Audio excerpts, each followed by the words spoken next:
Welcome everybody to another episode of Dr. Matt and Dr. Mike's Medical Podcast. This is one of those special monthly episodes, which is our Q&A, where our listeners send us questions or just emails thanking us, telling us how spectacular we are. And the thank you bag.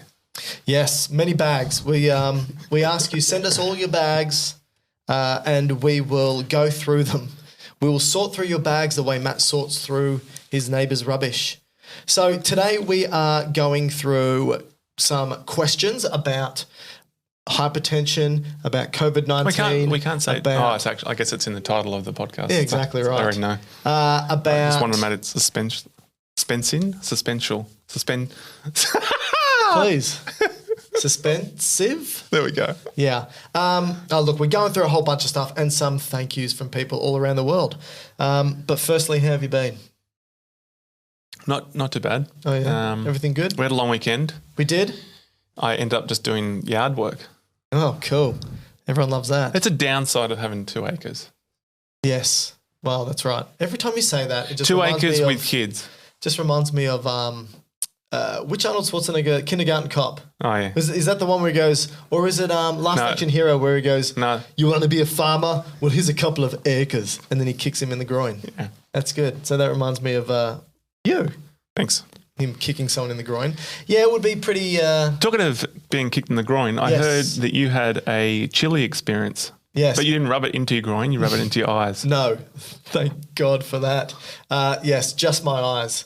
I've been growing... You'd probably go groin over eyes, I reckon. Yeah. I don't know. I'm not going to do the test to see which one's worse, but it was just like deep heat. Pretty bad in the eyes. Yeah, but I don't put deep heat on my balls.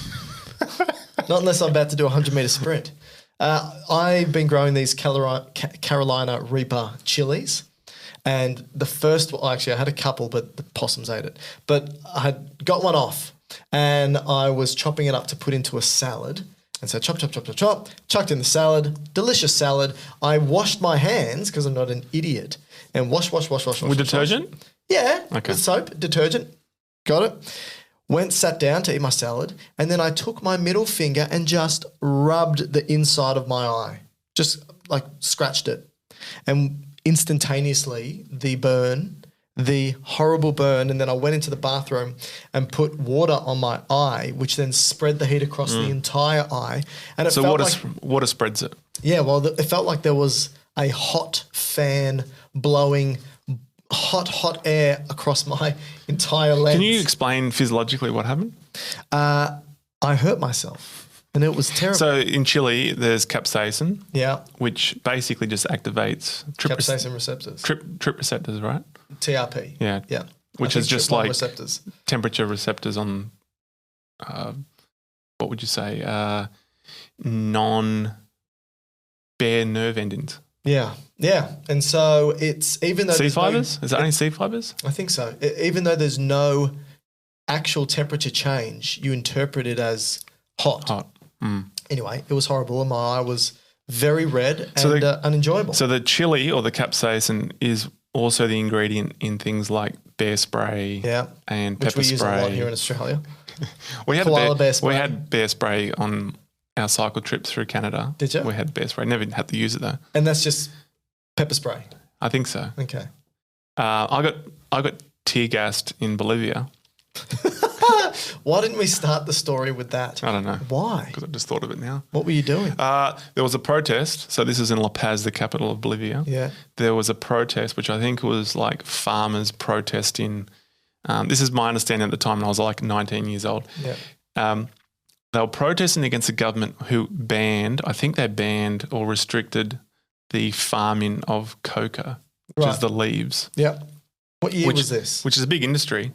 But I think that was at the back end of trying to stop cocaine into America. Okay. So I think from my understanding, I could be wrong. Because maybe our Bolivian listeners... 2000. Okay. So 24 years ago... In the 2000s. Are there any Bolivian listeners who could tell us the details? I think it happened frequently. Okay. So you just happened to wander into... You know what? You are a bit of a dopey bastard. No, I knew there was, but I was hanging out with the...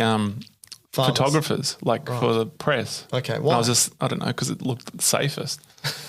And then all Why of a were sudden, you even there? I was backpacking. Okay. But it was like in the main square Yeah. of La Paz. Yeah. And they threw tear gas. Oh, no, they were throwing rocks at the police, Yeah. and then I was standing off to the side with the photographers, Yeah. and then the cops just started shooting big canisters of tear gas. I wasn't even in the clouds of it. Yeah. You know how like you see them on the TV? Like they're running away and it's just clouds. Yeah. Like I wasn't even in that. I was just like where it was wafting across to us. Yeah.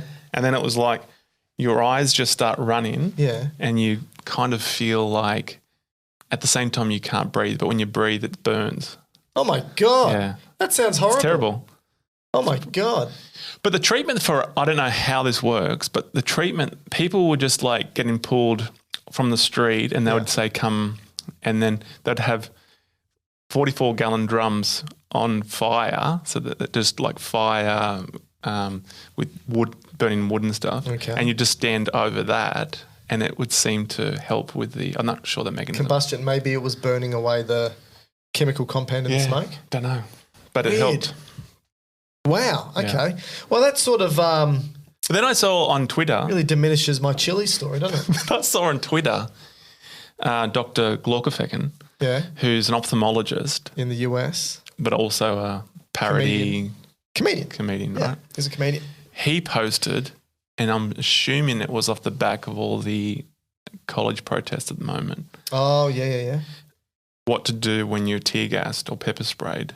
And he mentioned you need to use more of a detergent-like agent opposed to water. To 'Cause wash it out of your eyes. Yeah, because water, he said, makes it worse. Well, it did spread it across Whereas my a entire detergent, eye. and I think he mentioned something like baby shampoo, Oh. because I guess that's a non-tear generating. I still shampoo, reckon it would right? sting. I Yeah. feel like it would sting. But okay, so but- using that to wash it out, Yeah. is that your recommendation? Or I you're just read it off passing Twitter. well, Yeah. that's actually a very good He's an segue. ophthalmologist. I think that's a good segue into today because the questions that we are going to be going through today, our responses are not medical advice. Our responses are taking people's questions and working through the science that underpins the premise of the question. So somebody might ask something about themselves specifically. We by no means are answering any questions about individuals and their individual situations. But what we do is take certain disease states, anatomy and physiology concepts and apply them broadly.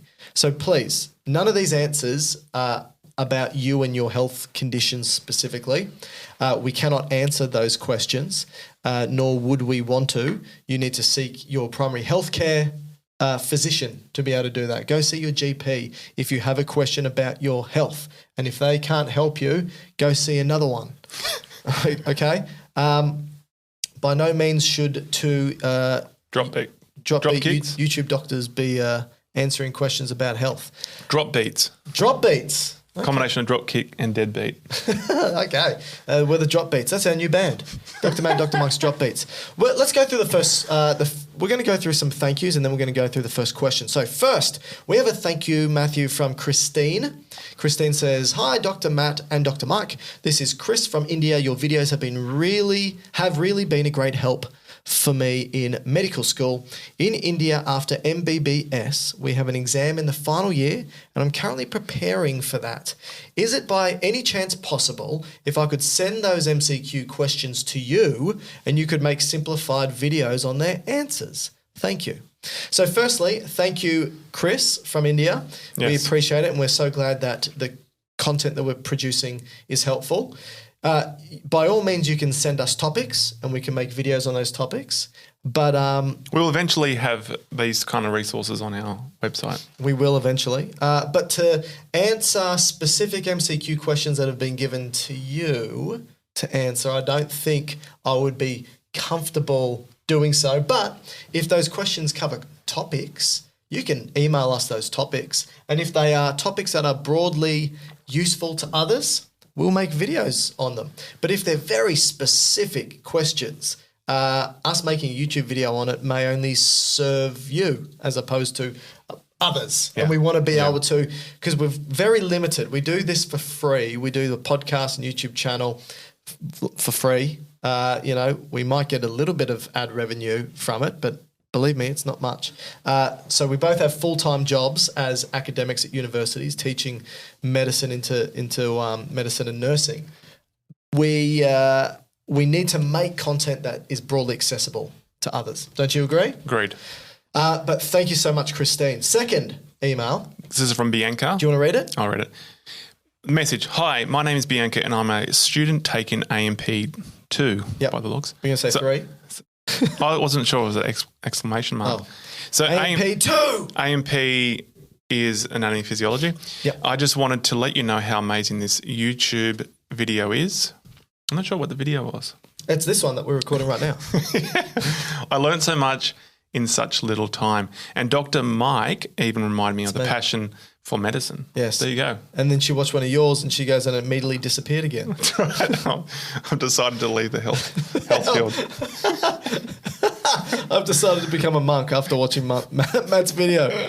The video was extremely thorough, engaging, and to the point. I just wanted to share my thanks and appreciation. I recommend your channel to my entire class, which is AMP2. Thank you so much. Thanks, Bianca. Thank you, Bianca. That's awesome. Again, say hi to your class for me. Sound like Rove McManus. That was say hi to your mum, wasn't it? That's right. Yeah. His real name's John. You know that? John McManus. I don't know why they call him Rove. Prefer Rove, this is a very Australian thing, and most of our listeners are not from Australia. Rove Live was a popular, what would you say, interview style, late night television show? Like the late night ones in America. Yeah, but an Australian version. Thank you, Bianca. Like Conan. Yeah, like Conan with Australian comedians and Australian sketches and little things like that. No one else finds them funny. When did that stop? Maybe the British would find it Stopped funny. in like 2004, I think. So that's 20 years ago that Rove Live had his show. All right, first question today. Oh, yes, first question. Am I reading it or you? You're reading it. Okay, first question is from Emerson, and the subject is pig kidney transplant. The answer is no thanks. No, so the message is, I just heard about the first genetically modified pig kidney transplant that successfully occurred in Massachusetts. Recently. I was wondering if you guys had any thoughts about it and what it means for our future in healthcare. Thank you. Keep up the awesome work. So, Matthew, did you, Emerson, so did you hear about this? Yes. Okay, so this is called a xenotransplantation. Yep. It is Xeno meaning what? From Xena Warrior Princess. From other animal? That's right. Other source. Yes. Something like that. Other species. Because if you're xenophobic, yes, you are can't be phobic species. against other things. So it must just be other. Yeah. Yeah. So what does Mark Xenophon, there's a politician in Australia, or at least was. He was good. He was independent. Let's not talk politics, mate. Yeah. So this is called xenotransplantation. It's not the first time a pig organ has been transplanted into a living human. So a pig? Yeah. Oh, okay. So in 2022, 2023, pig hearts were transplanted into people that had run out of other options, but they unfortunately died within weeks. Right. In this particular case that Emerson's referring to, this is a 62-year-old man, and this man's called Richard Slayman, and he had end-stage kidney disease, and he received a genetically altered pig kidney in an operation that lasted 4 hours. This happened a few months ago, and he's still alive as far as I could tell. He's been discharged from hospital. I think in April he got discharged from hospital. So, this is absolutely brilliant. But there's obviously issues that you need to think about when transplanting a pig kidney. First would be, does a pig kidney do the same thing that a human kidney does? Yes, it would. Okay. Second, filters blood and makes urine. Okay. So second would be, I assume a pig's immune system may be slightly different to a human's. Yeah. Not just pig, but any individual's immune system is slightly different to another individual. First of all, why pig?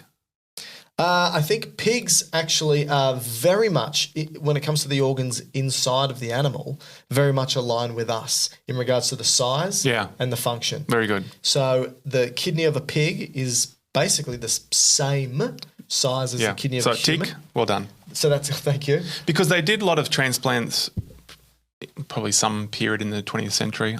I'm feeling it was like the 1950s, 1960s. Yeah. But it was probably let me guess, Matt. outside in dogs that. and then a bunch of dogs died? I have no data on dogs. Okay. But a lot of that was in the primates, using primates, so chimpanzees and other similar primates. Yep. And they weren't overly successful. And I guess the reason for doing that would be, they're genetically the closest to humans. Primates? Yeah. Or pigs? No, primates. Okay. You agree? Yeah. And again, similar sized organs. Yeah. But the outcome again poor with rejection, immune rejection. So even the most genetically similar organisms on the planet to humans, our immune system is destroying the organs. Even if I took one of your organs, there'd be some degree of rejection. That's right. So when we talk about allotransplantation, so an organ that's not from yourself, there's going to be some degree of immune reaction to it. Yeah. I mean, even transplanting blood. Yes, very good point. Very good point. So they need to tweak that with the pig kidney. So the difficulty with primates is that ethics of it, but also the amount of primates available to even entertain that as a possibility for transplantation. On mass scale. So then the thought of using pigs would be, well, they're already used to some degree in the livestock industry. And so they already have practices that can get them to numbers that could be used for this possibility. Yeah. But then, like you said, the other advantage is they have similar sized organs to humans. Yes. Yeah. Let me give you some stats. So in 2020, the Organ Procurement and Transplantation Network in the US recorded that there's 116,577 patients in the USA. How many? 116,000 waiting lists for organ transplantation, including 97,541 who were waiting for kidneys. Okay, so almost 100,000 just for kidneys. Yeah, that's most. That's like 90%. We're waiting for, over 90% we're waiting for kidneys. And on average, 20 patients on transplant waiting list die every day because they can't get an organ. 20. Okay. Are you deaf to numbers? Somewhat. So 20 die every day because they don't obtain an organ. So there's been issues at the moment because people aren't putting their names down to donate organs upon death. So Australia is an example, opt-in. You have to opt in, yep. But even in the countries where it's an opt-out, so by default you donate, most of those deaths, the organs can't be transplanted. Because I guess even with that as a consideration, and this is also the advantage, what word would you use? Not advantage, but this is a pro for the possibility of using pig organs, is that it makes it more reliable for the transplantation team to know when an organ's ready to be used. Exactly. Whereas with the humans, you almost have to keep the human alive to some degree. Yes, so the organ is viable. Yeah, exactly right. So you're right. It's about ensuring reliability, and also you can quality control the organs, because if you're raising an animal for its organ, which again has ethical implications around, which we're not going to touch today, you can ensure some degree of quality control over that. More so than humans, where you could have comorbidities that you're not aware of. Yes, exactly. Well, you'll know whether there's any potential harmful infections that organism does or doesn't have. It's a bit hard with humans. You don't know whether they might have an underlying cancer or not, or infectious disease and so forth. All right, let's just talk about this particular case. So they transplanted a pig kidney into this man who had end-stage kidney disease and is still alive.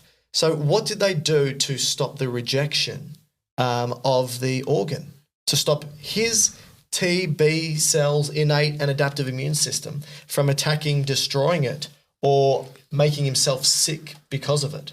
Yeah, okay. So I think it's been well established for some time that, at least in pig tissue, there are certain proteins or glycoproteins on the surface of tissue that our immune system can pick up as being foreign. And one of the common groups of this is what we call alpha-gal protein or glycoprotein, which I guess is galactose. Is that right? Anyway, so that is markers that our immune system picks up to then reject. Yeah. And so this has been known for some time. And as you alluded to, what was it, 2022 or something, where they did a heart transplant, and that was already taking into consideration these markers that have been snipped out via, what's the technology? CRISPR. CRISPR-Cas9. So basically this is a technology where you can go into the genome and snip out certain things that would then create the proteins that you're trying to get rid of. Yeah. Is that right? Yeah. So that was useful in the heart transplant, but they've moved on to ensure that these tissues don't have these markers on it, because that's going to prime our immune system to kill it off. And that's just the innate side. So those galactose is simply innate antibodies. We always think about adaptive antibodies, but there are innate antibodies that float around and they will target those. Yeah. So getting rid of those helps with the innate response. And just as a side point with the alpha-gal, this is also this is not to do with transplantation, but this is a syndrome that some people can develop after a tick bite. Oh, yeah. So they have a tick bite, certain things happen in their immune system, and so when they consume animal products, and this is eating it, non-transplants, eating it, the alpha-gal on the meat, their immune system is reacting to, and they get violently sick from. Right. And so they become intolerant to red meat. They have an immune response to meat. That's right. That's right, from the tick bite. How interesting. And so I think the same company or a similar company that's been doing these manipulations for transplantation have also been doing it for alpha-gal meat. Right. To make people less hypersensitive to red meat. So alpha-gal negative meat. Yeah. Yeah. Oh, that's interesting. So yes, then basically there's a whole bunch of things that need to be done to genetically engineer the source pigs. Did you find out how many different manipulations they did in this particular kidney? Not this particular one, but I know that there are a whole bunch of what we call transgenes and knockouts that need to be undertaken. So there's complement inhibition, coagulation inhibition, anti-inflammatory, gene suppression, immunosuppressive molecules. There's NK cell inhibition, prevention of infection.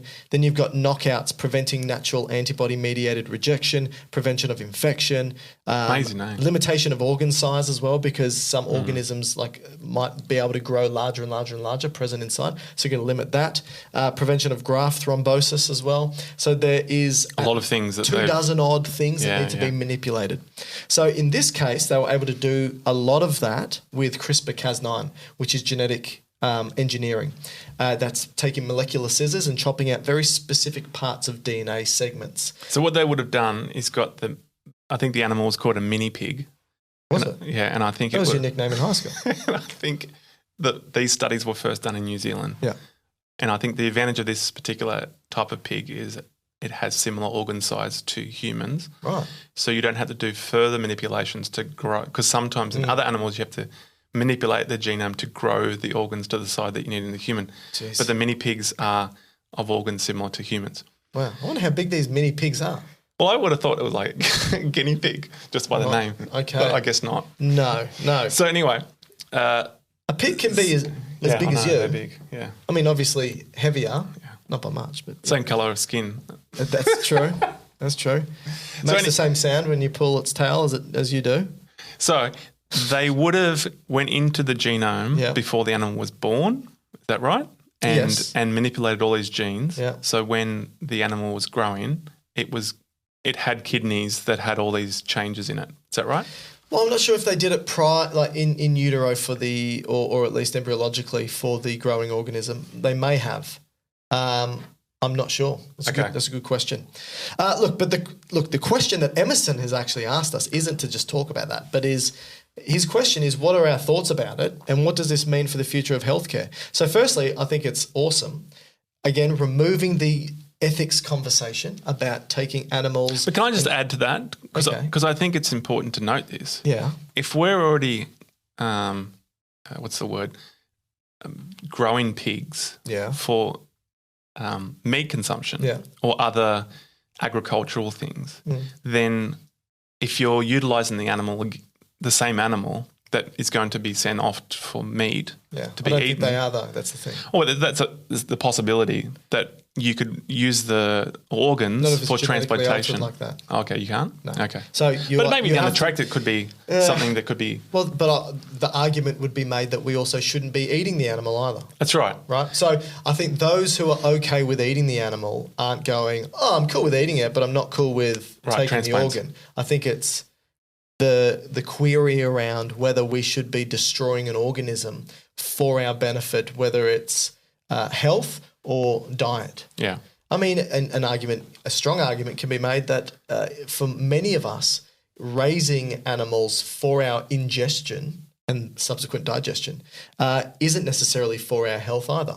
We can get our calories and nutrients other ways outside of destroying animals. But again, that's why I wanted to push that ethics thing to the side. It's just an interesting side point. It is. Because I think, what's the TV show? I don't think it's on anymore. With Stephen Fry was the QI. Was it QI? Oh, yeah. Yeah. QI's still on. He's just different host. He's a different host. He, I'm sure, listed at one point all the different uses of pig in human life. Yeah. Not just for consumption, but all different products. So it's widely used as an animal for many things. Yes. Yeah. And that's why the ethics question mark is hanging high. Yeah. So the point I would like to get across here is that when it comes to what I think is the future of healthcare, I think, maybe animal organ transplantation, but I think the big thing here is the CRISPR-Cas9 tech. I don't think that this would have been as successful without the CRISPR-Cas9 technology. Oh, yeah, for sure. It has the capacity and capability of changing any specific DNA location, which historically we've been able to change DNA but not be as discriminate as we can and precise as CRISPR-Cas9 technology allows us to be today, which gives us the option of being able to remedy or ameliorate any genetic disease-based condition, which includes all cancers, right? And a multitude of other genetic... Now, there's obviously many diseases that aren't caused by genetics, but there are many diseases that are, like I said, including cancer. So I think that the CRISPR-Cas9 tech is not just the future of medicine and health, but it's happening today. I mean, people have been awarded Nobel Prizes for this already. So just wait. I truly think that either in my lifetime or my kids' lifetime, we will cure most cancers through CRISPR-Cas9 or through vaccines. Yeah, yeah. What are your thoughts about the future of health off the back of this before we move on? Yeah, I think you summed it up well. I think if we obviously have to approach it with an ethical hat on as well. Yes. And not just look at it like, well, these are just animals that we can exploit. Yes. But like you said, 100,000 people just in America required these transplants. Yeah. And so there's a huge need there. And I think it's an area that definitely needs greater exploration for sure. Cool. A side point a side point that I saw come up that I never thought about with the use of animal organs for human use is that we spoke about all the genome changes or manipulations that we can make to ensure that the organ remains viable and isn't being destroyed by our immune system and causing inflammation, all those kind of things. But also, I didn't think about this, that the organ itself, because it's come from another animal, it has viral genes within it. It has a genetic history. And that then poses concerns, let's say, where when put into the human, that the expression, so these could be retroviruses, where the expression of these genes now could make the virus, let's say, active and then cause an impact to the human. And they've even not ruled out the possibility that 2022 heart transplant could have been the result of a cytomegalovirus. Being activated. Yeah, being activated. Right. I mean, that makes sense. If you've got a quote-unquote dormant virus within your DNA, all that's simply saying is that there is a portion of your DNA You know, like if I were to go into the cell of your body and pull out the 2 meter long strand of DNA that's got the A's, G's, T's and C's, you know, you look at it and you go, okay, it's just A's, T's, G's and C's in what seems to be a random order. But there's going to be at least 5% of that DNA that's going to be old viruses that are just inactive, that we've picked up along the way of our genetic history, and it's just been incorporated into the DNA and would have been active at some point and then now is dormant and inactive. Now, if that's happened within another organism, which definitively it would have, if we take that organism in through a transplantation, but it's now leveraging our current transcriptional machinery, that animal may have switched it off, but in us it might switch on. And it might read it and now create a previously dormant virus to become active and wreak its havoc potentially within us. But there was another point that But they can manipulate, like we can manipulate those out as well. We can manipulate once they've been identified. Yes, if we identify them. But you also made a great point before. We had a coffee before, and Matt said that if in the same context, that if you were to take, let's say, the lung of a pig, that its ability to filter the environment and its ability to take in the air, the whatever else is in the air, the ambient air, it could have pollutants, particles, but also viruses, bacteria, whatever it might be.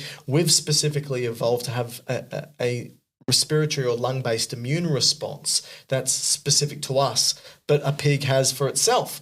And so you might be able to get a respiratory porcine virus. Yeah, like a swine flu. Like a swine flu. That would not affect humans. That's right. But if you got a pig... Is that theoretical? Is this something that's been, is this definitively pig shown? lungs. I'm not sure if they've done lung transplant from pigs. Makes sense though. Yeah, it does I mean, make that's sense. a good thing to think about. So anyway, thank you so much, Emerson, for that question. We have an email here from Dr. Raymond G. Witham. Whitham. Dr. Raymond G. Whitham. I'm sorry, Raymond, I hope I have pronounced your surname correctly. Whitham. As a US citizen, I started out in college in the USA. After only 3 years, I quit college. I wish Matt did as well, and started, which was to be a 3-month tour of Europe. That, I think, was a good decision. I would love to do it. When you went backpacking, how much of it was spent in Europe? I did Europe in 2 parts. I spent more time in Eastern Europe than Western Europe. Western Europe probably only a month.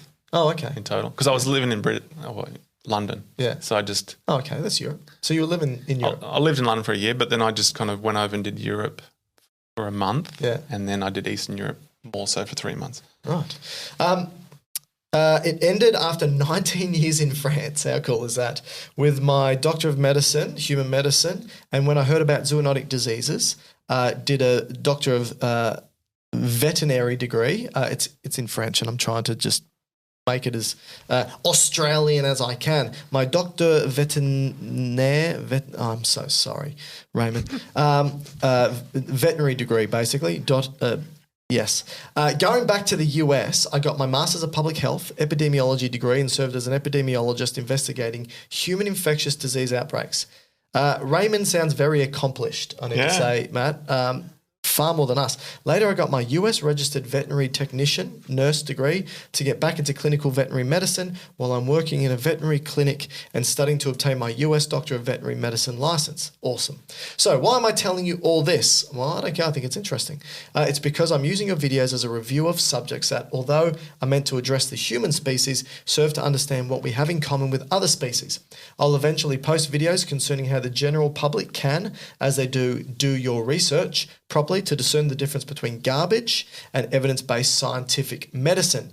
I also want to do videos for the general public to understand the transmission of infectious agents. I think we need that, starting with toxoplasmosis. That's an important one. Many of us have toxoplasmosis. I love your videos, by the way. Cheers.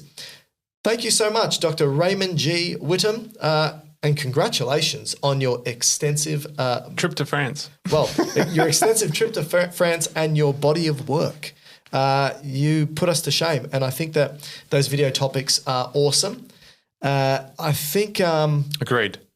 Matt loves talking about animals and comparing humans with animals, and does it all the time to my chagrin.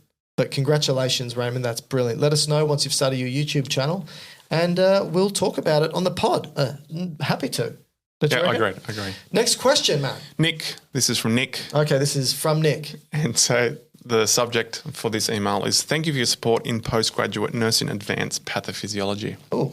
We used to do pathophysiology at my university, advanced pathophysiology in postgraduate. Yeah. No longer. Oh, okay. I enjoyed that one. Did you run it? Yeah. Oh, you did run it. That was the Masters. Yeah. Yeah, I forgot about that. Anyway. That was a while ago. I think the first 2 years, I've been at Griffith almost 10 years. So. That was the first 2 years, was it? You had a good note. Didn't you have like 90 students at one point in that? It's quite a lot. Yeah. Yeah. Anyway. What's the message? As above, thank you a million for your support in my nursing science postgraduate studies. Nick, the inpatient renal unit, SCUH, so something University Hospital. Southern Cross University Hospital, I think. I'm sure Southern Cross has a hospital. Okay. Nick, let us know what the hospital is. But thank you so much, Nick. We're so glad. Honestly, I love it when we get messages that say that we help people get through their degree. I got an email from, I can't remember what university, I think it was in the UK, saying that they, with a number of their classmates, had a study group where they would watch our videos and they were finishing up their degree and they wanted me to just send a message of congratulations, which I did. So if you need me to send a little message, if you and your team, your study group, and you'd like a little message, myself or Matt or both of us are happy to just say congratulations and thank you, because it is a big thank you that we have to give you. There's no point making these videos if no one watches them, right? Agreed. All right, we have a question. This question is from Kenneth, and the subject is high blood pressure. And the message is... As in like hi. As in, hi, blood pressure. My name's Mike. Thank you very much. It says, hello, doctor. I'm 39 years old and living with high blood pressure and diabetes type 2. Is there any lab test that I can take to see what is causing my blood pressure to go up? Maybe there is something in my endocrine system or bloodstream that needs to be checked out. Now, obviously, we're going to preface this again by saying we know nothing about you and your situation, Ken, and we just cannot provide any medical or health information about you specifically. But what we can do is talk about 1, diabetes, and talk about 2, diabetes. So, Did you say diabetes twice? Well, I said 1, blood pressure, and 2, diabetes. I think you said diabetes twice. Did I? 1, diabetes and 2, diabetes. Type 2 diabetes. We can talk about blood pressure and diabetes as conditions. But please, we're talking broadly about all this. We're not saying that this is about you specifically or what you specifically need to do. It is super important that, and I'm sure you've already done this, but this type of question should also be asked to your GP. You should say to them, are there any lab tests that I can do or take that allows for me to review my blood pressure? And broadly speaking, GPs should be able to do some degree of work investigation that allows them to identify whether there are any secondary causes of your hypertension. Okay, so let's take a step back. Yep. Starting with hypertension, which is just a chronic level of high blood pressure. Yes. So when I say chronic, I just mean over an extended period of time. So to be diagnosed with hypertension, this is called hypertension, you would have to make multiple visits to your doctor or to a health professional and have your blood pressure measured to ensure you actually indeed... What's a normal blood pressure? Well, if I'm just going to say normal, quotation marks, you would say systolically, that's the higher number. It would be in the range of 110 to 120, thereabouts, would you say? Yeah, or 110 to 130-ish. And then the diastole, somewhere like 80-ish. Yeah. Yeah. Yeah. So you'd say 120 over 80. Yeah. Yep. Now, if you start to go systolically closer to the 140s, you're then kind of becoming at the lower end of hypertension. Pre-hypertensive, maybe? Pre-hypertensive, yep. Yep.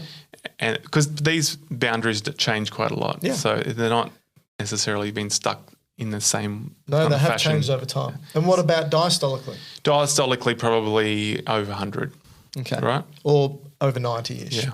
So once it's in that range and it has been in multiple visits, then you would be likely to be diagnosed with hypertension.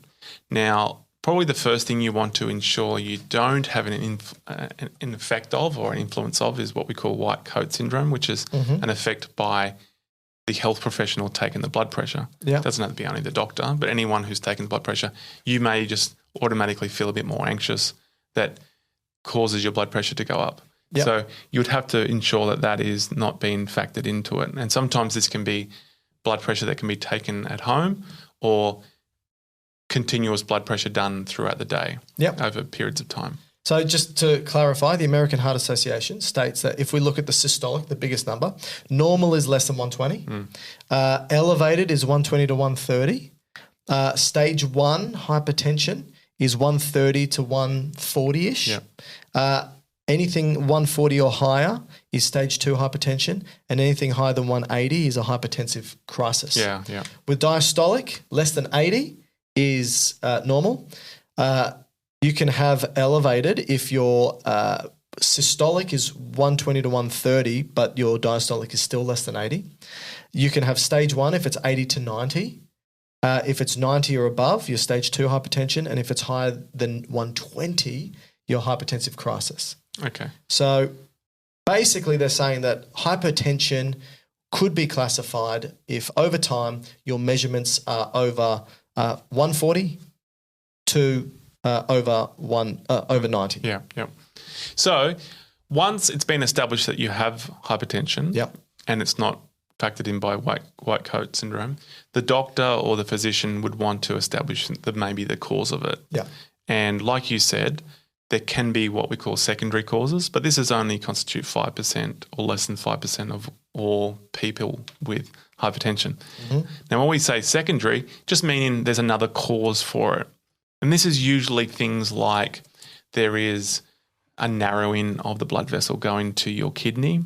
So the kidney thinks it hasn't got much blood, so it's bumping up hormones to try and get a greater blood pressure. But there's a cause for it. Or there might be something, again, a narrowing in your aorta or other big blood vessels that can maybe congenital based. Or maybe there's something like a tumor or something in your adrenal gland, which is causing a high amount of adrenaline or catecholamines release. So that could be a blood test that could be done to measure that, or certain imaging. Sleep apnea is a big one. Or certain imaging modalities that could see narrowing of blood vessels. So they could be investigations. But the vast majority of people with hypertension is what we call primary or essential, which we don't really know what the underlying issue is. It's hypothesized that could be something to do with the RAS system, the renin, angiotensin, aldosterone system. So something in there is being increased, or your sympathetic nervous system is maybe a little bit too sensitive, which again is causing your blood vessels or your heart to be a bit overactive. So these things, we don't precisely know the cause, but they're hypothesized. Fluid accumulation. There's a range of things that could be. Or even just salt in the diet, right? Yeah. Now, when we look at diabetes, diabetes as a metabolic condition where there is increased blood glucose levels over time. Glucose, but also just your handling of metabolically of carbohydrates, proteins, fats is being impacted. Yeah. And that causes a range. I mean, diabetes is really systemic, should I say. It's impacting multiple tissues in the body. Now, one thing that's springing to the top of my head is it will lead to a process known as atherosclerosis, which is plaque formation on blood vessels, and that can cause blood vessels to become stiffer but also narrowed. And that's going to be profound in its effect to blood pressure. If you make the blood vessel pipes smaller, the pressure inside goes up. So I'm not saying diabetes in this context, I'm just meaning blood vessels. If the narrowing of blood vessels is throughout your body, and this is part of the reason why most people get hypertension as they're older, because their blood vessels are stiffer, and therefore they're more likely to have hypertension just as the aging process. Yeah. Diabetes has an effect in that shape. Another thing that diabetes has a profound effect on, if it's poorly managed, let's say, is the kidney. That's right. And the kidney has a very strong regulation of your blood pressure. Absolutely. Most of blood pressure medications affect one or more chemicals involved with the kidneys. Yeah. Now, so if the kidney's not operating optimally, it's also may going to affect your blood pressure. Yeah. Another common thing that goes as an association with diabetes, particularly type 2, is obesity, which can be clustered in with metabolic syndrome, which is going to be obesity, diabetes, hypertension. And so the problem with obesity, as just a side point with blood pressure, is when you generate more tissue, in this case fat tissue, it needs more blood vessels. And more blood vessels mean you need to have more push-in power, and that just means the more blood vessels in your body. Heart has to overwork. That's right. Has to work harder, therefore more blood pressure. Yeah. So diabetes and hypertension, while they're not necessarily, directly associated, they're both conditions that share common risk factors. Things like you said, obesity, diet, physical inactivity, kidney disease, things like that. So again, while we can't answer you and your specific question necessarily, you can go to your GP and just if they haven't told you what they think is causing your blood pressure, you can ask them. Say, hey, I want to. Have you done a workup or a number of tests to determine what you think is causing my high blood pressure? Yeah, and do you think it's my diabetes or do you think it's something else? And the doctor will be able to recommend certain strategies that you can take that are non-pharmacological, like more exercise, weight loss, certain diet changes that can actually decrease. Because remember we tackled this some time ago that even just sodium reduction in diet has systolic reduction values, right? Yes. Like, 10 millimeters of mercury. Absolutely. By reducing salt. So there's non-pharmacological things you can do, but there's also, you shouldn't discount the importance of using blood pressure medication if you can't keep it within a particular range, because hypertension is termed the silent killer for a reason. So we don't want it to be constantly high in the background because it can lead to profound changes in the body. Yes. But detrimentally. We're not of course not specifically to you, to your specific situation, Ken, just broadly with these conditions. So again, go see your GP and have a chat with them about all this. We have an email from Danny. Danny Carmichael says, fellas, I'm first year at UNSW Medical School and also mature age, let's say 40-something. That's right, Matt feels you about that. And I found your podcast. I didn't sleep a wink worrying about how to get my head around everything. Your stuff is by far the most accessible and also comprehensive resource. Thank you. I was going to say, didn't sleep a wink after listening to it. I can understand that as well. We are so glad we can help you, Danny. And say hi to Joyce for us. A good friend of ours at UNSW. Oh, yes, Joyce. Yeah, Joyce is there. You missed one, Bridie. Okay, you do Bridie. Bridie, her message is Kia ora, so hello. Kiwi. Nice. Kia ora. Kia ora, Matt and Mike. Firstly, I want to say thank you for creating a fun and engaging podcast to listen to. I'm a first-year nursing student, but it's a 2-year fast-track master program. That's cool. Nice. Over here in the New Zealand, or we New Zealand, I'm just getting in touch because I think the way that you explain things are great and relatable.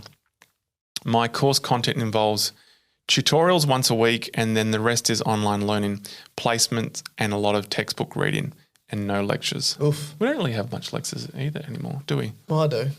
Oh, yeah, you do. I don't work with you.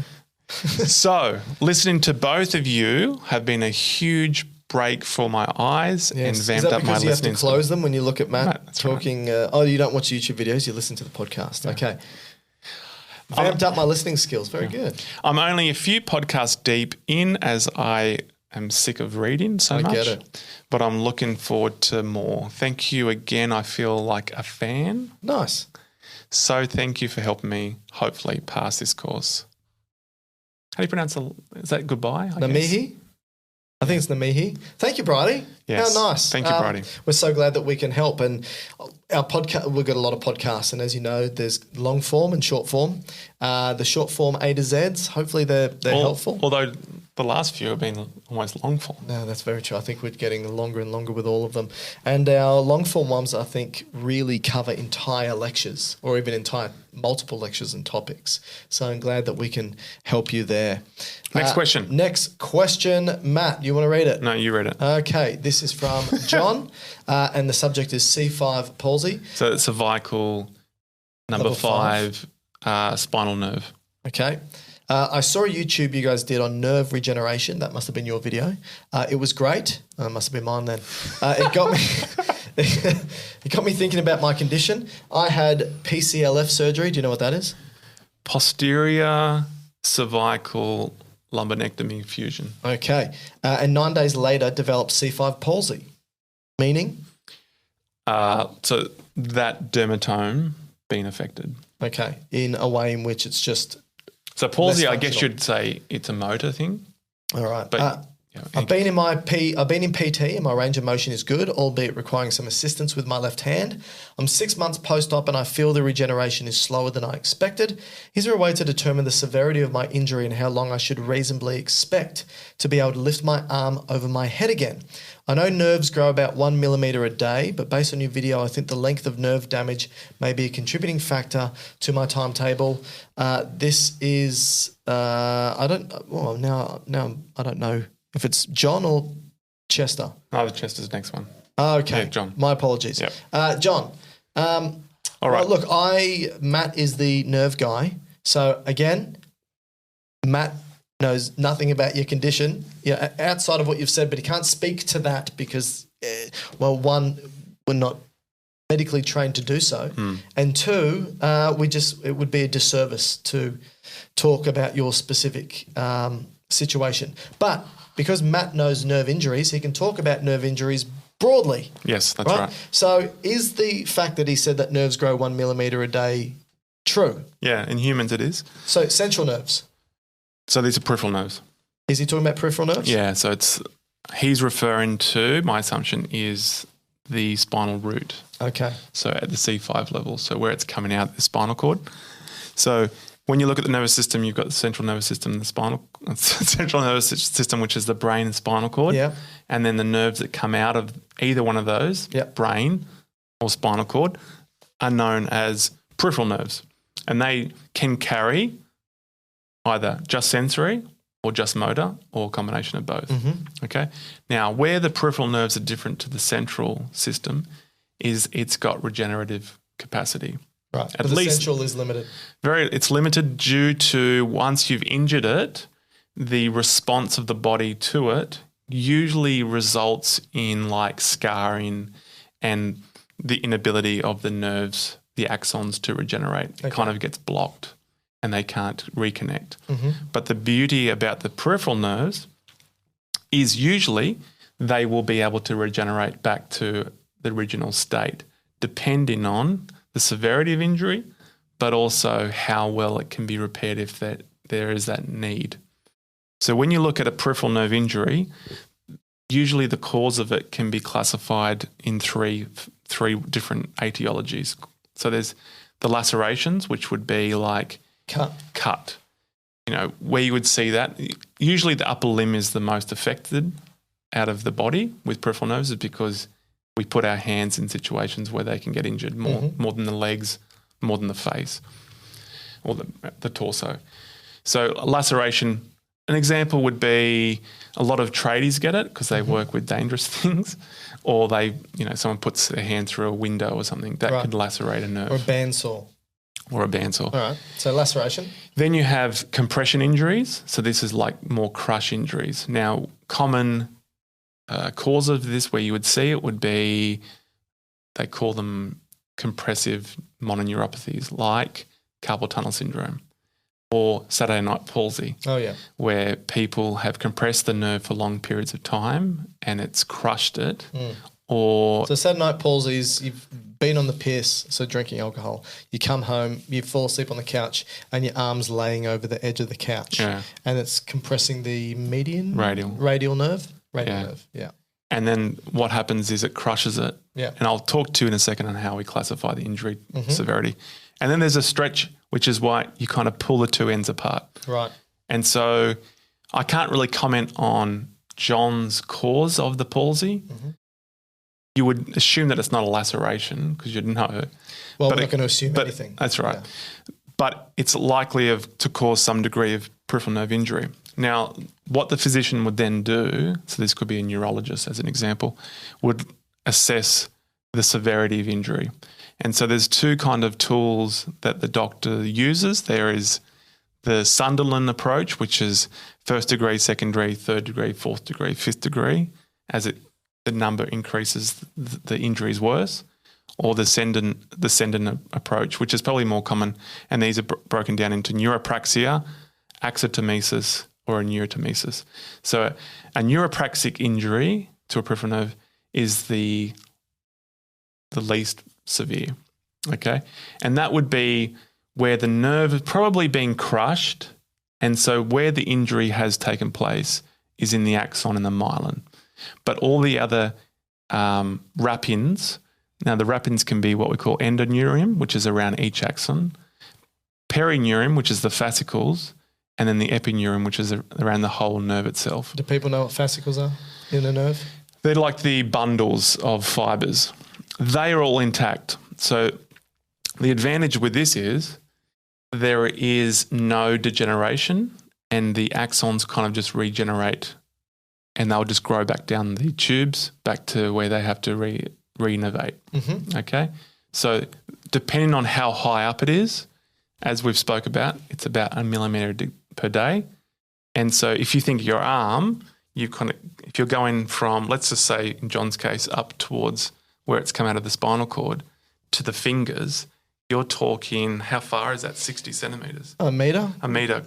So do the calculation, that's going to be some time until you're getting it back to that point. Mm-hmm. So there's no way to speed that up at this point. Mm. Now, when the more severe injuries, where you've actually completely cut off the axons or the whole nerve, it goes through a process called Wallerian degeneration, where the nerve distal, meaning downstream from the injury, has to completely degenerate, and then the axon has to regrow and actually grow all the way down. Mm. And now that's going to be poorer outcomes because the likelihood, particularly if you've cut it and reattached it, the likelihood of rematching where the tubes it's supposed to go down is not perfect. And reinnervating everything on the way down. It's very hard. You can get some, like usually motor's a bit better than sensory, but it's not great. Right. So in this case, it's kind of just a waiting game. We're looking at, so this is kind of in my area of research. Mm. There's no way to really know accurately where the nerve is in its journey back to reinnervate. Mm. This is, again, what we're trying to look at is MRI scans to try to find where it's currently at. Yeah.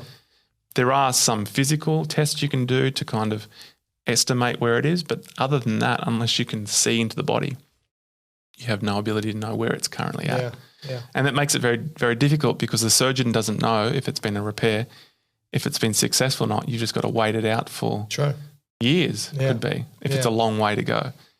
And the other side to this is, can we do certain techniques that can speed up the regeneration process? And this is, again, some of the work that I've been doing where if you apply negative pressure to it, so traction force, that could maybe speed it up to help the growth. But there's other techniques which people investigating to try. But these are areas of active research, right? These aren't... There's nothing clinically that you can really do to speed up the process at this point in time. Okay. Well, interesting. Thank you, John. Thank you, Maddie. We have a question from Heather. Heather says, my name is Heather Stang and currently in 100% online anatomy and physiology undergraduate course. It's been tough since we're basically teaching ourselves and we use McGraw text with smart homework. I stumbled across your YouTube channel a few weeks ago and you've helped immensely. I'm now at a B-. That's awesome. I'd like to know if you have any videos on complement system and advice on taking exams. They are multiple choice and true false. I struggle with the true and false. Also, we're preparing for our 3-lab anatomy practical, heart, arteries and veins. Veins are very hard, so any good videos on complement system and veins would be great. Heather, we love your videos. Thank you, Heather. So a couple of things here is we're glad we can help you. 100% online would be tough. When it comes to videos on the complement system, I've done a video on the innate and adaptive immune systems. I think I briefly talk about complement in the adaptive. Like complement proteins. But because it's... obscure. It is. The thing is, it's obscure. We fully don't understand the barrage and, mind the pun, full complement of the complement system. That I don't do a video on it because it'll inevitably be wrong, oversimplified, or change.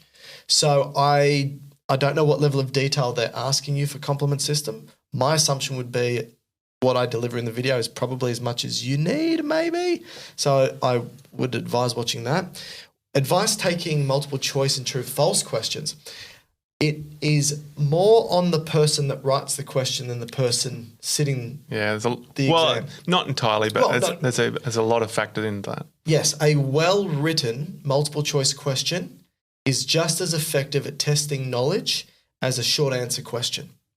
When it comes to true or false, I'm very reluctant about asking double negatives. Yeah. So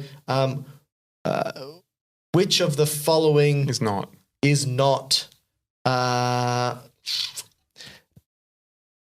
inhibitor of something else? That's like a double negative I would not do. I would say, which of the following activates X? So again, it's a lot of it has to do with how well it's written. If it's written poorly, I would struggle too. So that then goes I'm not saying they are written poorly. So that then goes to the educators listening to this opposed to the students. Yes. Be mindful of the quality of MCQ and true and false questions that you ask. Yeah. Ensure you follow a criteria. Mm-hmm. I'm sure you've got within your faculty certain curriculum / assessment experts that can help you write your questions or just at least know the traps that you can fall into. Yes. Because, over my years as an educator, I've learned a lot on how to write quality MCQs. Still learning how to write quality MCQs. And there's certain things that you take for granted with the way that you state things. Like it makes sense to you, but for a person who's naive to know what's going on, they might read it and not understand well what you're asking. Yes. So, look, unfortunately, best of luck with But I would say ask your educator whether you can get some formative MCQs and true and false. Yes, so that's practice. So you can see the style of question and the question difficulty that's likely to be in the summative, which is the one that's going to assess you. Yeah. So you can prepare for and know kind of gauge the level of what you would expect in the exam. Yeah, exactly. But thank you so much for the email. Matt, do you want to read this one from Gemma? Gemma, so the subject here is a suggestion for a podcast. Hi, guys. I must say I think you are awesome. Aw, shucks. You are amazing. You have amazing content in your podcast. I like the thorough, long ones. Me too. They're just harder to prepare for. Have you covered the pathophysiology of gestational diabetes yet? Question mark. I couldn't find it. We may have touched on it. We've done quite a lot of diabetes, but we may have not done completely on its own. Yeah, I reckon in one of the diabetes, I think we've done diabetes a couple of times, long form. I think we would have touched upon it, but not extensively. So it's a great idea. Gestational diabetes would be a good video, I think. Don't you reckon? Yeah. So Matt can do that. Thank you, Jem. We have a final question before we go to our final comments. This question is from Chester. And it says, hi, and it's a couple of questions in this question. Hi, Dr. Matt and Dr. Mike. Listener from the USA here, and likely your most squeamish listener. Not in the medical field, but I always enjoy your podcasts and videos. Thank you. I'm curious to hear your take on the current state of COVID-19. I live with an immunocompromised family member, so I'm still wearing a mask at work, generally avoiding indoor gatherings, not eating at restaurants, etc. I'd be very interested in hearing your thoughts on this in general, but here are a few specific questions. Is it time for people who stay up to date on vaccines to stop worrying about the virus? Can I start? Yeah. So I think that, one, we should all remain up to date with our vaccine schedules, which you can find by going to your government websites, government health websites, and they'll be able to tell you what the vaccine schedules are for different age groups. COVID isn't going away. And I think it's important to state that we should... So is this the term where they say it's now gone endemic? Endemic, yes. So it's now going to be constantly circulating within our populations. We should always be cautious and mindful of diseases. And I think maybe you can do this for us. I think if we keep in mind the chain of infection, I think it gives us a nice framework to be able to think about in certain situations and figure out how we can maybe address different parts of it in different situations. So if we know that something's going to be more infectious this way, or if I just washed my hands, I could drop this, or if I wore a mask in this context, it would benefit. Do you want to go through that? And then we can talk a bit more about should we stop worrying about the virus? Sure. So the chain of infection is, I guess, a tool that has been used to better understand how infectious agents move through a population. Yeah. And understanding where these sit, as you said, allow us to better understand how we can get sick, but how we can break the chain of infection as well, particularly, well, it's not only health professionals, but also the general population, how to break it. And that helps reducing the burden in society. Yeah. So the first part of the chain is what we call the agent itself. Okay. So COVID is the disease. Yep. SARS-CoV-2 is the actual infectious agent, and it's a virus. Viruses as a thing are generally considered not living, which means they have to actually infect cells to be able to do their thing, which is to generate more of itself. So they kind of are intracellular parasites. Would that be correct? Yeah. Opposed to bacteria, which bacteria can kind of live and grow and replicate on the table, let's say, but a virus can't do that in the same way. Yep, that's true. Then we have a reservoir, which is where it's been held. Okay. So it's kind of... Has to be an organism in this case. Yeah. So initially we would have said the reservoir for SARS-CoV-2 was in bats. Yep. But now it's moved into humans. So that's the reservoir. Or a pangolin.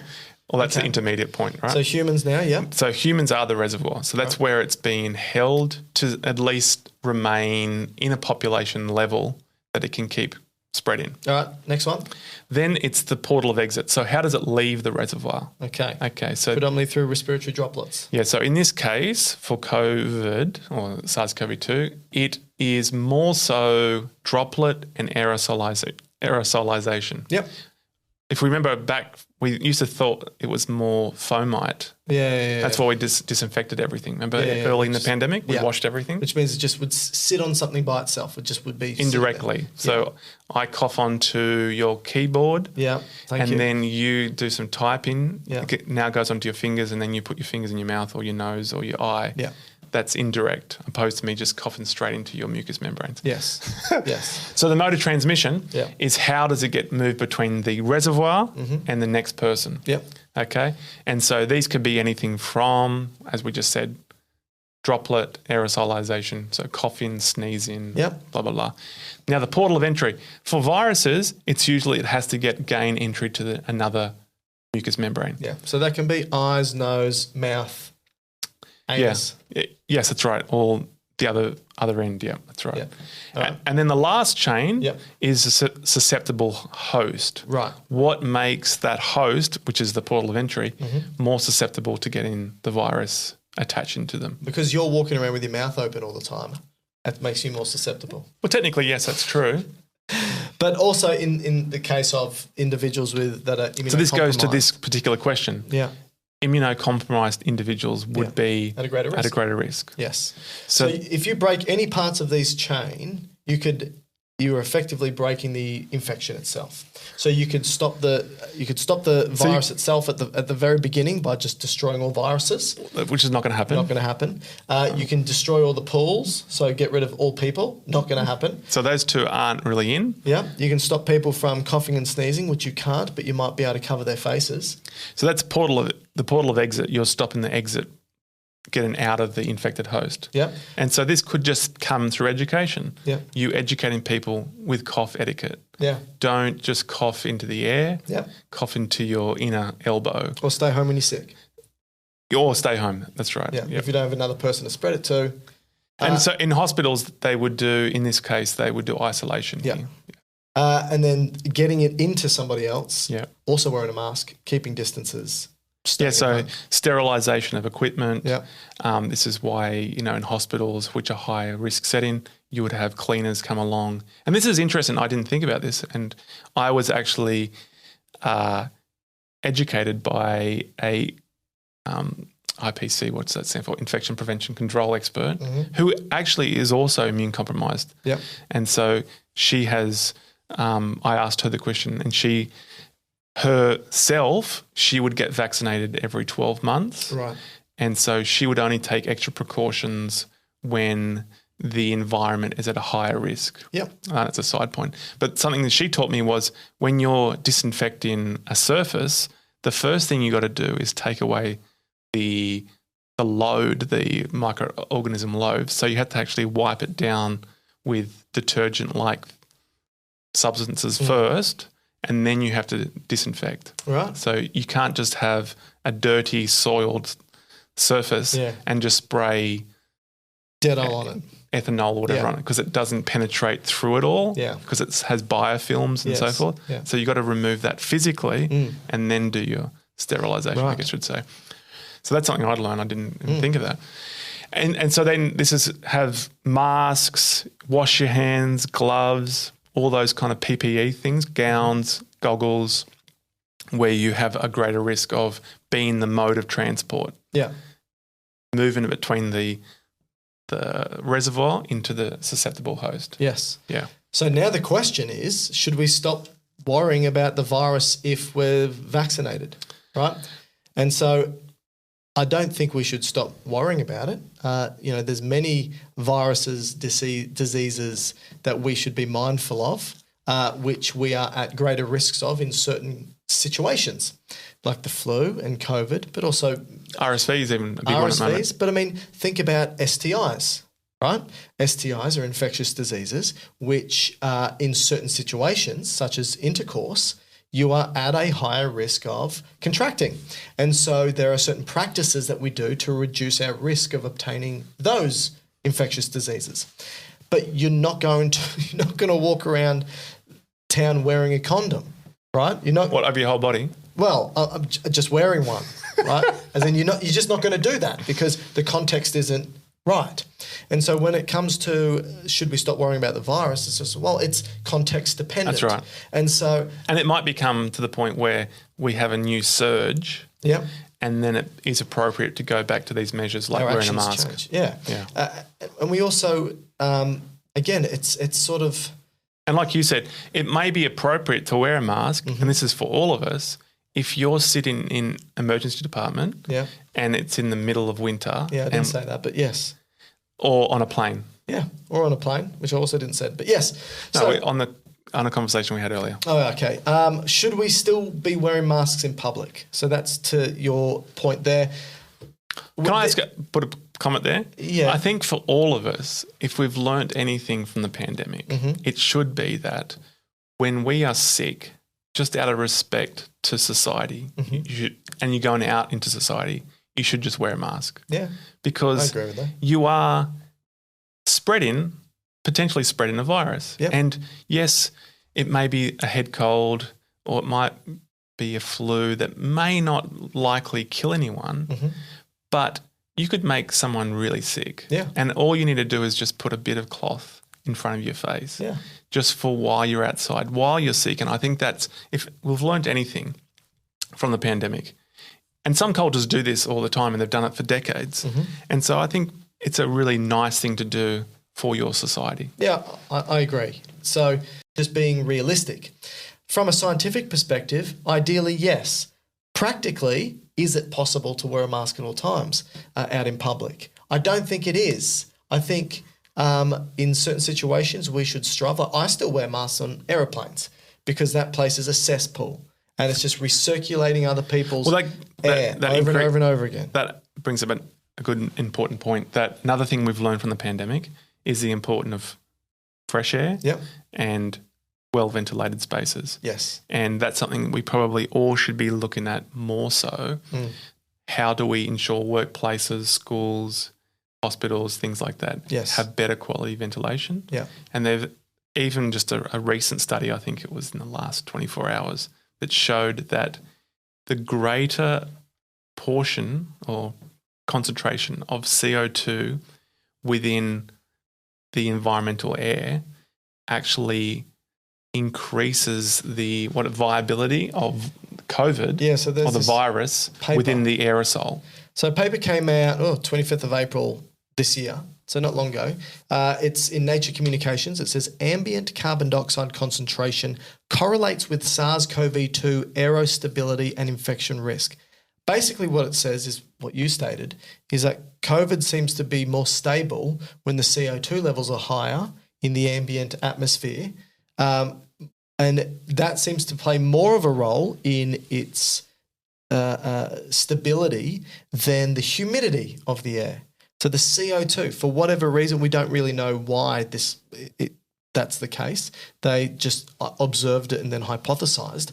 But that's an interesting point as well. So, and that would be also the way you measure how well a room is ventilated, by taking the CO2 levels in it. That's right. If the CO2 is higher, it's telling you the background air is poorer quality. Yeah. And that goes to what you were saying about the aeroplane. You would expect if you took a CO2 monitor on a plane, it would be a lot higher than outside in the nature. Yes, and again, to the point of should we still be wearing masks in public, if other things are put into place, like people are vaccinated, people stay home when sick, places are ventilated appropriately. And this is all part of the chain. We would be breaking the chain. The requirement would be less upon us. Wearing a whole body condom. Yes, exactly. I never said to do that. So I think giving blanket answers are difficult because it's context dependent. Do you wear a mask if it's just you and a friend going for a walk in a park? Probably not. But then what if you've got 5 people around you going for a walk? Or the park is in that movie where the plants try to kill us. What movie is that? Oh, is that the one with Mark Wahlberg? Yeah. The M. Night Shyamalan movie? All right. Next question. Why does it seem like there are almost no infections of professional athletes and public figures anymore? So I reckon that is just a bias with the this is just my hunch. It's a bias with the media. I think COVID isn't really it's not cool anymore. Yes. In regards to it's not the hot topic. It's not popular. Yeah. So 2 years ago when it was what everyone's talked about, probably knowing the latest celebrity or football player that is sick may have met headlines and therefore sold more things, and so that was probably part of it, right? Yeah, I think that's a big part of it. I think the other thing is that they are getting the disease, but they're just not publicising them, like you said. But it also has to do with the fact that professional athletes and public figures, they don't interact in the same public circles as we do. They, in a way, have a barrier, a separation between us and them, and they probably aren't exposed to the virus as much as we are. And I think that's going to be another part as well. I mean, for example, professional athletes will, if they're in training camp, they're just going to be surrounded by others that train with them every day. Yeah. So people aren't sort of jumping out of training camp and coming back in. So they're not continually exposing each other. Would you say that athletes at the elite level could be, to some degree, a susceptible host where they are a little bit immune compromised because they are working their body so hard? Yeah, I would say so. I mean, when you think about homeostasis, we know that exercise is good for us, but exercise is good for us because it stresses the body a little bit to the point where we adapt so that next time we're stressed by it, it's not as bad of a stress, right? But elite athletes, they don't necessarily train for health. They train for performance. Mm-hmm. And as we know, many athletes will train more than what is potentially healthy for them because it makes them a better athlete.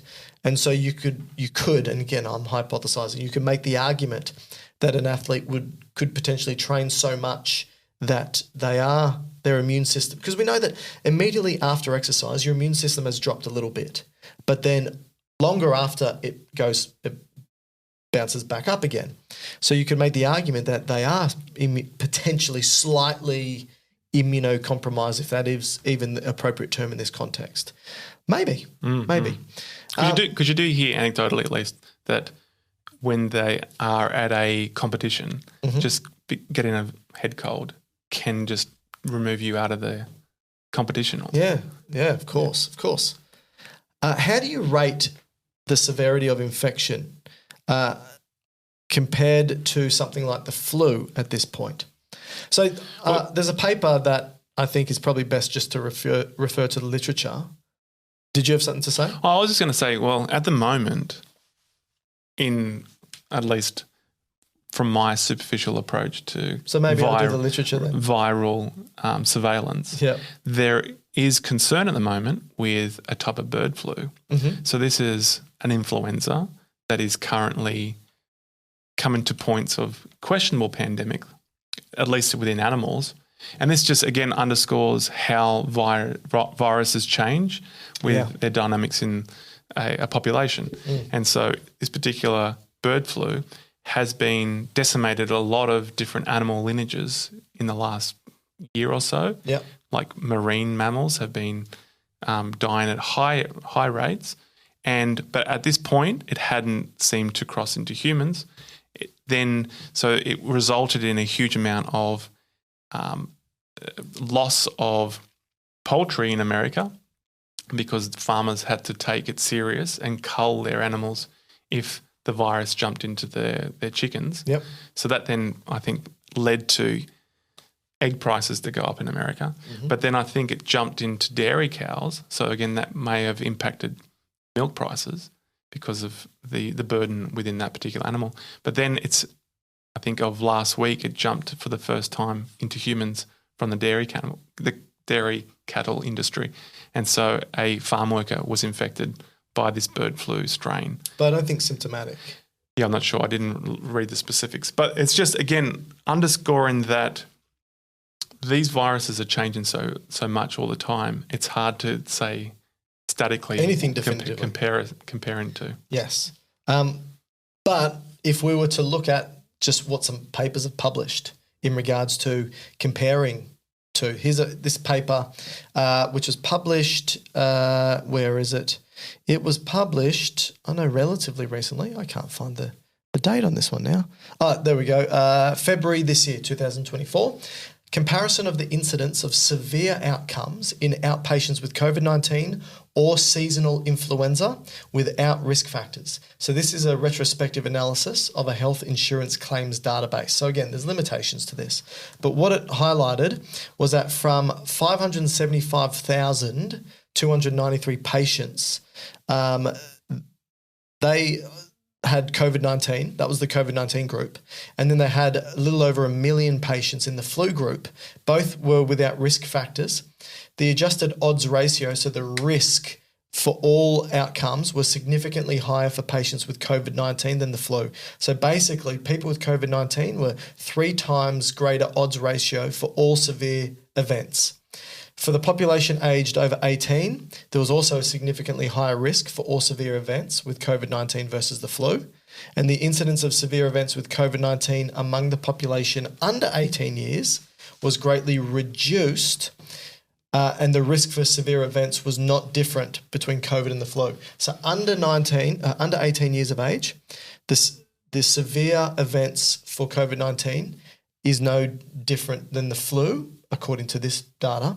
But over 18, it is you're far more likely to have severe events.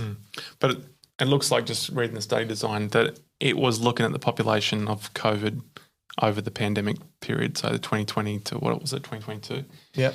And the flu was before that, 2017 and 19. So it's not comparing right now to like 2024. And there's one that's probably more recent, but still not the most recent. This particular paper is the risk of death in patients hospitalised with COVID-19 versus seasonal influenza in the fall to winter of 2022 to 2023. So this is deaths off the back of COVID and the flu. So not just the risk of getting the infection, which is a lot harder to find. I couldn't really find much data on that, but this is obviously the very severe end. So this is what they found is that there were 8,996 hospitalisations for COVID-19. Of those, 538 deaths within 30 days. So that's 5.98%. And there were 2,403 hospitalisations for the seasonal flu with 76 deaths, which is 3.16%. So as you can see there, that there were more deaths proportionally for COVID-19 compared to the flu. So, and I think that probably still stands. I think you can get more severe disease overall for COVID-19 compared to the flu, but we know that the flu can kill people as definitely. well. And it has its spikes in different years as well, doesn't it? Yes, that's right. And then the last, nearly last question, what precautions do you take in your everyday lives outside of medical facilities? Firstly, again, we're not medical doctors. We teach health and medicine at universities. We're academics, educators and researchers. But the precautions I take is I still wear a mask when I hop on a plane, or when I'm in a very big, busy group, I'll wear a mask. If I know there is a future event I need to attend in case I do get sick, I'll wear a mask. They're probably the main precaution, and I get vaccinated anytime I need to. And when I'm sick, I stay home. And do you have the annual flu vaccine? Yes, annual flu vaccine and booster, COVID booster. Booster. Anything you'd like to add to any of this?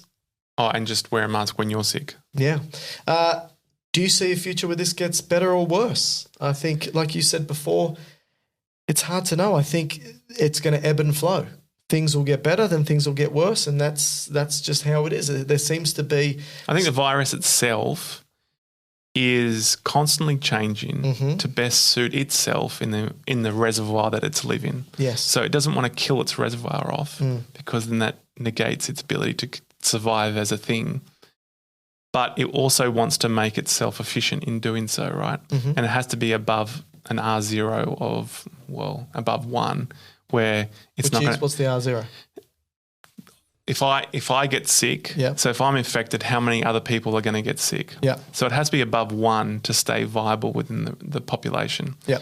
And so when you look at flu, if I remember correctly, it's something like 2 to 3, if that's about right. So if I've got the seasonal flu, I'm likely to give it to 2 to 3 other people. Right. Now, then you start to increase. If you remember, like early days COVID, it was, I can't remember now, like 5 or something. But then as we got towards Omicron, it became like towards 10 or 12. Yeah. So it was so infectious. And that's, but at the same time, it potentially became less pathogenic, if that's the right term. Yeah. So it wasn't as damaging as Delta. I think Delta was the worst in terms of its disease causing outcome. But as we saw Omicron and beyond and all the generations from Omicron, the R0 was a lot higher, but you were a lower disease outcome. And that kind of influences how the virus moves through the society, right? Yeah, absolutely. And so that could change as the mutations change in the virus. Generally speaking, viruses within populations become more infectious but less pathogenic because their aim isn't to kill us because we're the host. They want to survive in us and then move on to the next. So if they're so pathogenic that we die before we can spread them, that's to their detriment. That's right. So they tend to become more infectious and less pathogenic. But like you said, this can change depending on the host and we've seen it. The reservoir and so forth. Yeah. Okay, final 2 points, 2 emails. Do you want to read this one, Matt, or do you want me to read it? So this is from Abby. Yep. Hi guys, just wanted to get in touch with you and say a huge thank you. This is cool. This is a cool one. Okay. I'm a previous nursing student from Griffith. Nice. And graduated in 2021. I'm now a medical student and I'm still coming back to I might remember this name, Abby. I think I remember your name. That's awesome. That's awesome. And that's awesome. All the best with you're going to be studying for a bit longer. Yeah. now. Where are you studying? Give us more information. This is cool. Good luck. Good luck, Abby. Got an email from Louise. I like this email as well. And we have alluded to this a couple of times. Yes. Louise is let's just get into it. The subject is size of the Arctic Circle. Message. Greetings, Dr. Matt and Dr. Mike. Thank you for your amazing resources, which I recommend to all my nursing students in my AMP courses in Ottawa. That's in Canada, by the way. Is it? Yeah. Somewhere in the Arctic Circle, I think. I think it's the capital of Canada. I listen to your podcast as I run through the national forest by my house. Thankfully, where few people wander, as I often catch myself laughing at your Australian ways. Nice. Hopefully, just because I'm teasing Maddie. In particular, I would like to raise to your attention that only a portion of Canada is in the Arctic Circle. Whoops, my apologies. And most of the populated areas, especially the major cities, are not. Whoops. Your geographic knowledge of Canada and our neighbouring United States is terrible. That is correct. Fact. And it makes me believe that you think we have 11-month winters and 1-month summers that barely hit the freezing mark. Yes, I did. You lived in Canada, didn't you? No, I haven't lived in Canada. Oh, okay. So I've never been to Canada. You have a couple of times? Yeah. Yep. So I did actually think that most of Canada was 11-month winters and 1-month summers. I live in Queensland. Comparatively, it probably is. Queensland, for those of you who don't know, is probably like Florida. Yeah. In weather. United States. Maybe not in other ways. Here in Ottawa, all hail the metric system. Agreed. Thank you very much. We generally range from -30 to +30 degrees Celsius, with rare days hitting the extremes of -35 and +35. Wow. That's cold, isn't it? That is cold. -30 and -35. I don't even know what I don't even know what I'd do. Of course, that's before wind chill and humidity. It does make teaching about thermoregulation easier to students. That is for sure. I would love to experience it for maybe 20 minutes. And then I'll hop back on a plane and come to Queensland. So I guess this message is more to keep encouraging your ignorance of our country and the one below us, and it makes my early morning run so much better. And if you ever come to Canada, don't do it in January, as that's the darkest and coldest. July is so much better, Louise. Thank you so much, Louise. We appreciate it, and we know that you're a fellow academic. Teaching AMP. Yes, so I think there is. So you're one of us. Well, I was going to say there's a special connection between AMP teachers. So Louise, please send us another email. Tell us more about you. If we do I'm sure we will come to Canada at some point. We would love to catch up and say hi and visit your school. That would be cool. With polar bears. That's right, because they're all in the Arctic Circle where you live. Thank you so much, Louise, and thank you, everybody. Before we go, we just want to say that we do have a subscription, and we have, if you subscribe to the podcast, which I think is $5 to $7 a month, I can't remember, you get ad-free episodes, you get all the episodes early, and you also get special episodes just for subscribers. So the last episode we released for the subscribers was on a new paper about Parkinson's disease and how potentially the gut had its effect on causing fecal transplant. That's right. Transplanting healthy gut bacteria into somebody else. In the form of a stool. That's right. You really have to nail the poo thing in.